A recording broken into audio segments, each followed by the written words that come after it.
Hello everyone, it's Grandpa from Grammy and Grandpa Read, and we have another Dr. Seuss book today. It's called Scrambled Eggs Super. And I can't wait to read it, because I love Dr. Seuss books.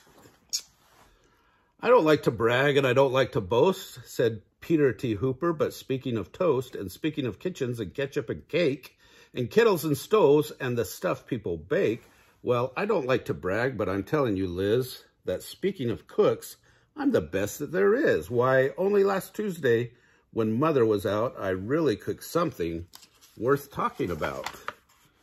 You see, I was sitting here resting my legs, and I happened to pick up a couple of eggs, and I sort of got thinking it's sort of a shame that scrambled eggs always taste the same. And that's because ever since goodness knows when, they've always been made from the eggs of a hen. Just a plain common hen? What a dumb thing to use with all of the other fine eggs that you could choose. And so I decided that just for a chance, I'd scramble a new kind of egg on the range.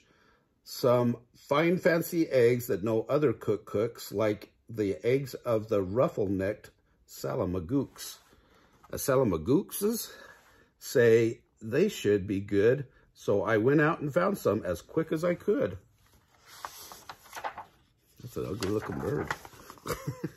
And while I was lugging them back to the house, I happened to notice a tizzle-topped grouse in a tree down the street, and I knew from her looks that her egg and the egg of the salamagooks ought to be mixed mighty well, ought to taste simply super when scrambled together by Peter T. Hooper. So I took those eggs home and I frizzled them up, and I added some sugar, 2/3 of a cup, and a small pinch of pepper, and also a pound of horseradish sauce that was sitting around, and also some nuts. And then I tasted the stuff, and it tasted quite fine, but not quite fine enough. To make the best scramble that's ever been made, a cook has to hook the best eggs ever laid. So I drove to the country, quite rather far out, and I studied the birds that were flitting about. I looked with great care at a mop-noodled finch. I looked at a beagle-beaked, bald-headed grinch. And also I looked at the shade-roosting quail, who was roosting right under a lassalack's tail. And I looked at a spritz and a flannel-winged jay. But I just didn't stop. I kept right on my way, because they didn't have eggs. They weren't laying that day. Then suddenly, boy, up that hill a short space, birds. They were laying all over the place. Great happy gay families with uncles and cousins all laying fine strictly fresh eggs by the dozens. Why, I have a scramble more super than super. Scrambled eggs super de duper de booper.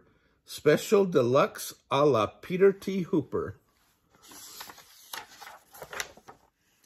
I picked out the eggs in a most careful way. I only picked those I knew were grade A. I only took eggs from the very best fowls, so I didn't take eggs from the twiddler owls, because I knew that the eggs of those fellows who twiddle taste sort of like dust from the inside a bass fiddle. I went for the kind that were mellow and sweet. The world's sweetest eggs are the eggs of the queet, which are due to those very sweet trout that they eat. And those trout, well, they're sweet because they only eat wogs, and wogs, after all, are the world's sweetest frogs. And the reason they're sweet is whenever they lunch, it's always the world's sweetest bees that they munch. And the reason no bees can be sweeter than these, they only eat blossoms of bezelnut trees. And these bezelnut trees, blossoms are sweeter than sweet, and that's why I nabbed several eggs from the queet. But I passed on the eggs of a bird called a strudel, who's sort of a stork, but with fur like a poodle. For they say that the eggs of this kind of a stork are gooey like glue, and they stick to your fork. And the yolks of these eggs, I am told, taste like fleece, while the whites taste like very old bicycle grease. Yuck. The places I hiked to, the roads that I rambled to find the best eggs that have ever been scrambled. I hunted new birds along with wild tangled trails, through gullies and gulches, down dingles and dales. I wriggled my way and I crawled at a creep through a forest of ferns that was 40 miles deep. And I mushed through the brush till I found a fine quigger whose eggs are as big as a pinhead, no bigger.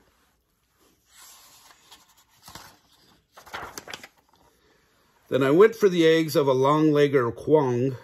Now this quong, well, she's built just a little bit wrong, for her legs are so terribly, terribly long that she has to lay eggs 20 feet in the air, and they drop with a plop to the ground from up there.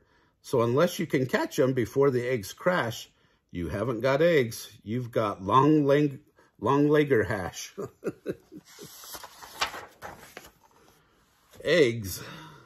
I collected 302, but I needed still more, and I suddenly knew that the job was too big for one fellow to do.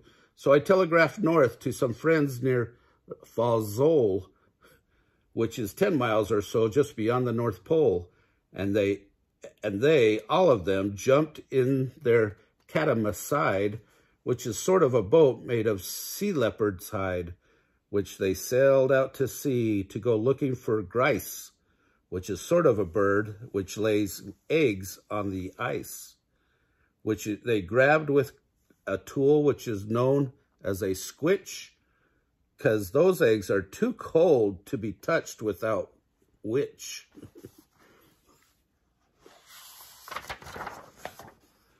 And while they are sending those eggs, I got word of a bird that does something that's almost unheard of. It's hard to believe, but this bird called the pelf lays eggs that are 3 times as big as herself. How that pelf ever learned such a difficult trick, I never found out, but I found that egg quick, and I managed to get it down out of the nest and home to the kitchen, along with the rest.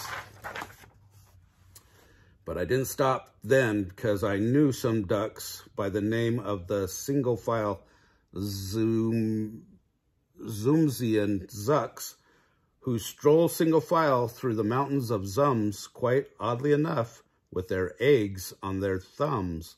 And some fellows in Zooms, whom I happen to know, just happened to capture 1,000 or so, and they wrapped up their eggs and they mailed them by air, marked special delivery, handle with care. I needed more helpers, and so for assistance, I called up a fellow named Ali, long distance, and Ali, as soon as he hung up the phone, picked up a small basket and started alone to climb the steep crags and the jags of Mr. Struku, Mount Struku, I'm sorry, to fetch me the egg of Mount Struku cuckoo. Now, these Mount Struku cuckoos are rather small gals. That must be one right there. But those Mount Struku cuckoos have lots of big pals.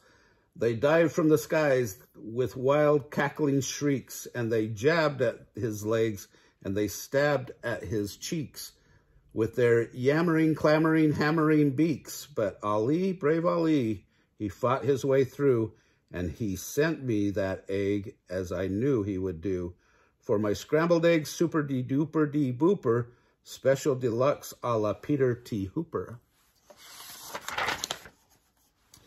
In the meanwhile, of course, I was keeping real busy collecting the eggs of the 3-eyelash tizzy. They're quite hard to reach, so I rode on the top of a Yam-ika shneem Ika Schnam, Ika Schnoop. Or Schnapp. Sorry. Then I found a great flock of southwest-facing cranes, and I guess they've got something that's wrong with their brains. For this kind of a crane, when she's guarding her nest, will always stand facing precisely southwest. So to get those eggs wasn't hard in the least. I came from behind, from precisely northeast.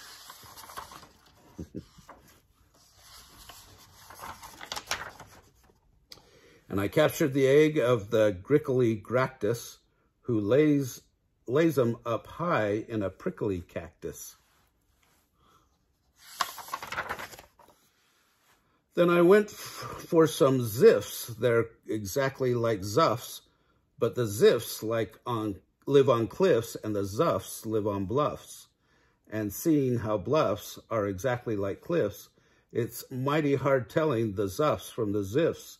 But I know that the egg that I got from the bluffs, if it wasn't a ziffs from the cliffs, was a zuffs. Now I needed the egg of a moth-watching sneth, who's a bird who's so big she scares people to death. And this awful big bird, well, the reason they name her the moth-watching sneth is because that's how they tame her. She likes watching moths, sort of quiets her mind, and while she is watching, you sneak up behind and you yank out her egg. So I got one, of course, with the help of some friends and a very fast horse. That was a good one. If you want to get eggs, you can't buy a store. You have to do things never thought of before. Why?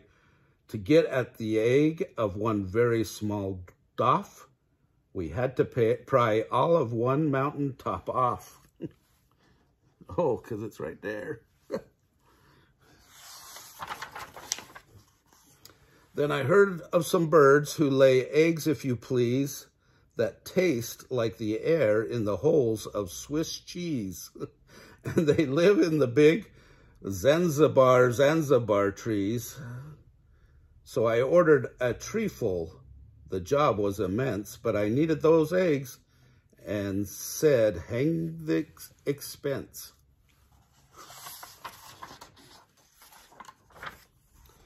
I still needed one more, and I saved it for last, the egg of the frightful bombastic aghast. And that bird is so mean that the bird is so fast that I had to escape on a Jill-ick-a-jast. A fleet-footed beast who can run like a deer, but looks sort of different. You steer him by ear. All through with the searching, all through with the looking, I had all I needed, and now for the cooking. I rushed to the kitchen, the place where I stacked them. I rolled up my sleeves, I unpacked them and cracked them, and shucked them and chucked them and in 99 pans. Then I mixed in some beans. I used 55 cans. Then I mixed in some ginger, 9 prunes, and 3 figs, and parsley, quite sparsely, just 22 sprigs.